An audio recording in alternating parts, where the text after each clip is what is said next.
Every day we go by our lives and are made able by our bodies to act and do the things we do. But when you think of it, how much do we really know about our body? Our bodies can be compared to a machine. Each part or organ holds their own purpose and they work together so that our bodies can function properly. But for today, we are going to be focusing on three processes: excretion, defense, and body regulation. Before we get into anything else, let's first define what excretion is. Excretion is basically when organisms get rid of metabolic waste products from their body. In the excretory system, there are certain organs that filter our blood and remove unnecessary and excessive materials from our body. Now, before we proceed, let us first ask, why is excretion important? Well, to answer frankly, poisonous waste build up in our blood, cells, and tissues. For example, ammonia, which is a byproduct of metabolizing food, is quite toxic, so animals convert this to either urea or uric acid. Now, as mammals, we convert this into urea, and then we get rid of it by peeing. In general, without excretion, all these toxic wastes like salts and carbon dioxide build up in our body, poisoning us and affecting other processes, which will eventually lead to our death. Let's get into the different organs that comprise the system. Common misconception about the excretory system is that it equates the urinary system.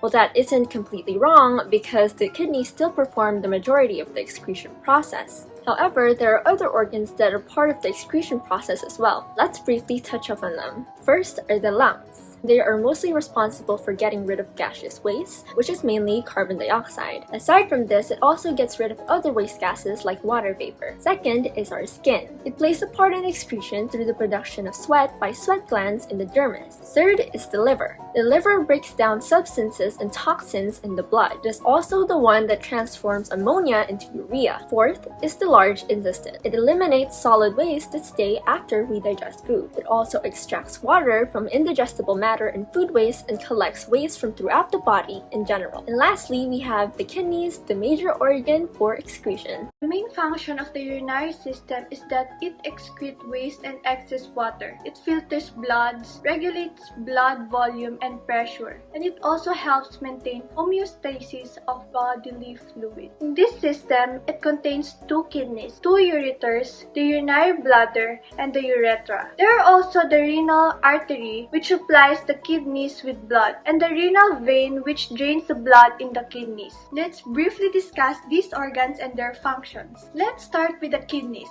These two bean-shaped organs do most of the work in this system. It is the one that filters our blood and removes the waste products in it. As I've said, the blood enters the kidney via the renal artery. After the renal artery enters the kidney, it divides into many small branches, ultimately reaching the cortex, in which it'll divide into even smaller branches called capillaries. The cortex contains most of the nephrons in our kidneys. What are the nephrons exactly? The nephron is known as the basic functional unit of our kidneys, as they are the ones that filter the blood. So, the capillaries enter the nephrons and create a clump of vessels, called the glomerulus, in the cup-shaped structure called the Bowman's capsule. This is where the actual filtration takes place. The waste product and water leaves the blood and into the nephron. The unfiltered blood enters this vessel, and the filtered blood leaves through this one. The filtered blood eventually drains into the renal vein. The water and waste products goes down to this tube-like structure and into a medulla through the collecting ducts. These ducts drain the water and waste products into the central part of the kidney called the renal calyx. The renal calyx receives the urine from each medullary pyramid and eventually drains the urine into the ureter. Let's move to the next organ. Now, the urine that was formed in the kidneys is transported through these narrow, muscular tubes called the ureters.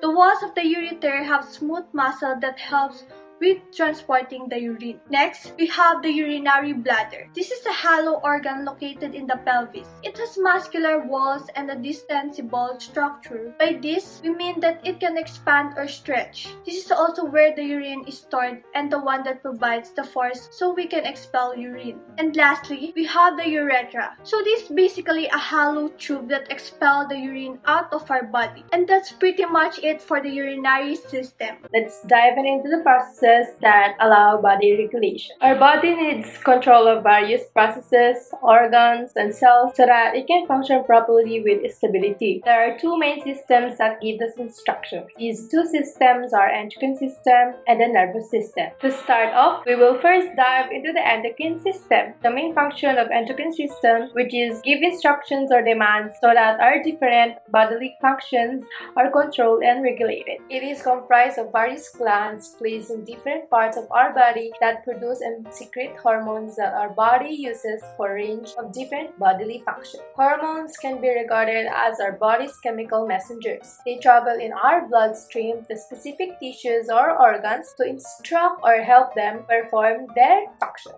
Let's have a quick overview about the different glands that comprise our endocrine system. The first is pituitary gland. It is often known as the master gland. It also produces hormones that regulate bone, muscle growth, body changes at puberty, menstrual cycle, and so on. This is located under hypothalamus, which is another organ in the endocrine system. It is a small region of the brain located at its base. It produces hormones that control the pituitary gland and is involved in the functions like the ones you can see on the screen. We have the thyroid that is located in front part of our neck. This produces thyroid hormones which affect nearly all the cells in our body. It also helps maintain metabolism of our body cells. Behind it are the four small parathyroid glands that secrete parathyroid hormones, which plays an important role in maintaining proper levels of calcium and phosphorus in our body. Up next, we have the adrenal glands found on top of each kidney. They secrete various hormones that are important for regulating functions such as metabolism, blood pressure, heart rate, and stress response. Next, we have the pancreas located behind our stomach. This produces the hormone insulin, which is important for the metabolism of glucose, fats, and protein. Next, we have the gonads, or the reproductive glands that produce sex hormones. For females, we have the ovaries that produce estrogen and progesterone, and for males, we have the testes, which produces testosterone. The last two are the thymus and the pineal gland. The thymus produces thymosin, which stimulates T-cell development, and the pineal gland produces melatonin. Now that we're familiar with the different parts of the endocrine system, let's try and understand how the process works. A few things to take note of is that first, a hormone can only initiate a reaction from specific or target cells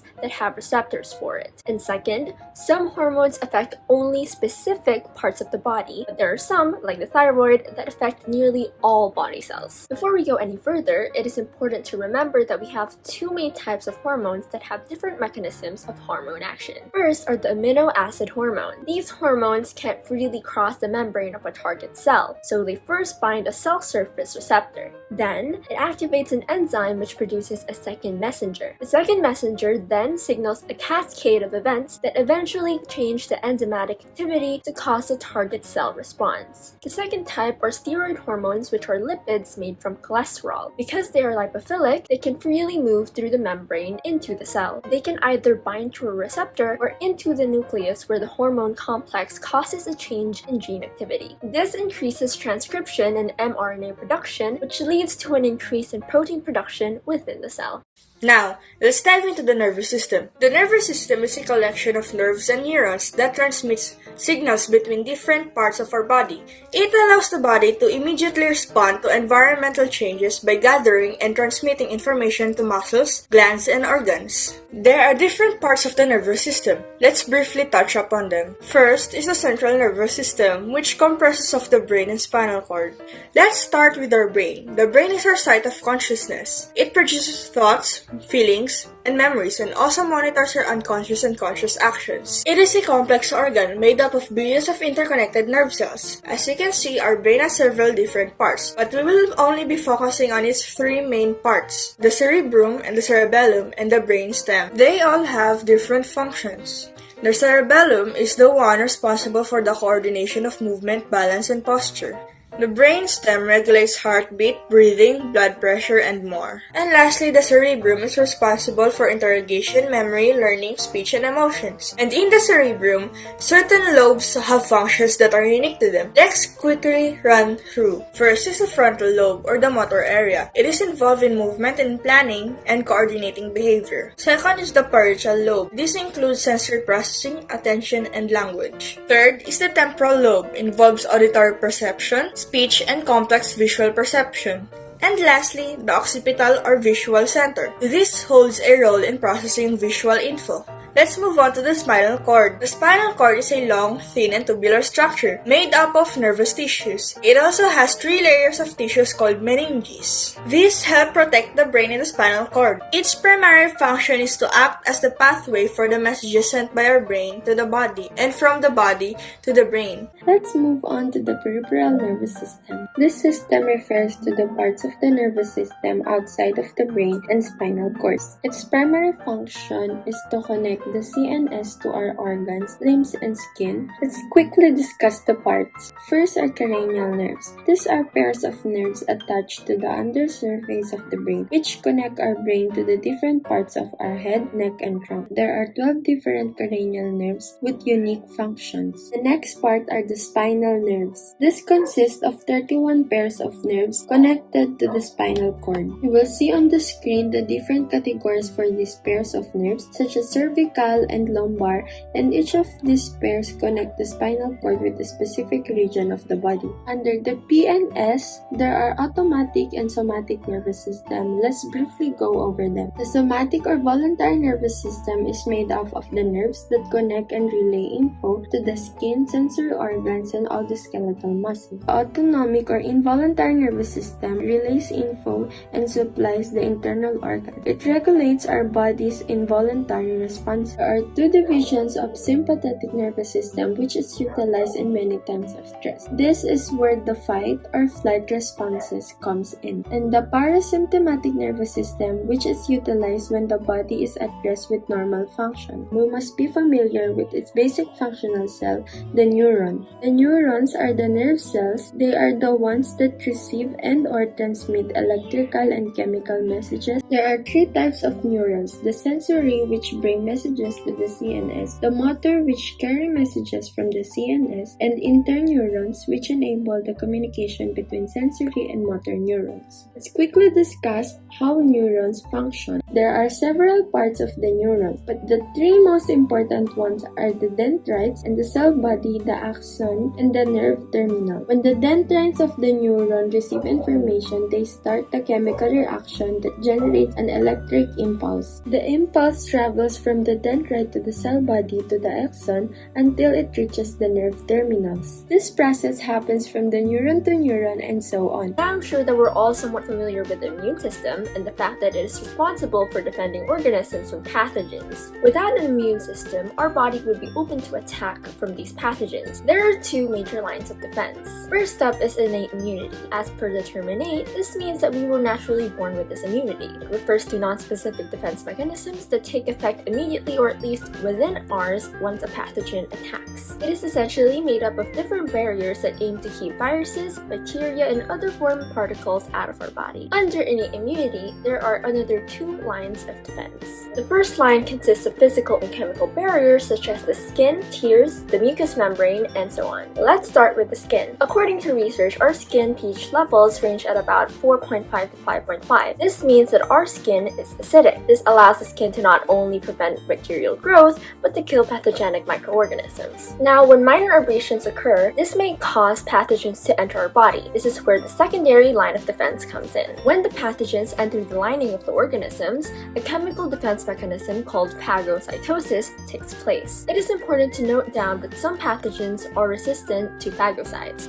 If that is the case, they escape the lines of innate immunity and trigger the inflammatory response. The inflammatory response simply happens when tissues are injured by pathogens, trauma, toxins, and so on. Now, let's move to the final line of defense, the acquired immunity. When we are exposed to specific pathogens, our body eventually develops immunity against them. Let's try and figure out how how it works. Let's take the chickenpox virus for example. Our body recognizes this as an antigen, and our body synthesizes antibodies against it as an immune response. Once the antibodies are synthesized, the next time our system recognizes the same antigen, it will destroy it to prevent infection. There are two types of cells in acquired immunity. These cells are produced in the lymphatic system, and they are the ones that are responsible for producing antibodies. T cells, on the other hand, usually have the task of attacking infected cells through phagocytosis. And lastly, there are three types of T cells. Killer T cells, which inject chemicals to kill pathogens, helper T cells, which assist B cells in producing antibodies, and suppressor T cells, which stops B and T cells after infection. And that pretty much wraps it up. That's all for today. Thanks for watching, and we hope to see you next time.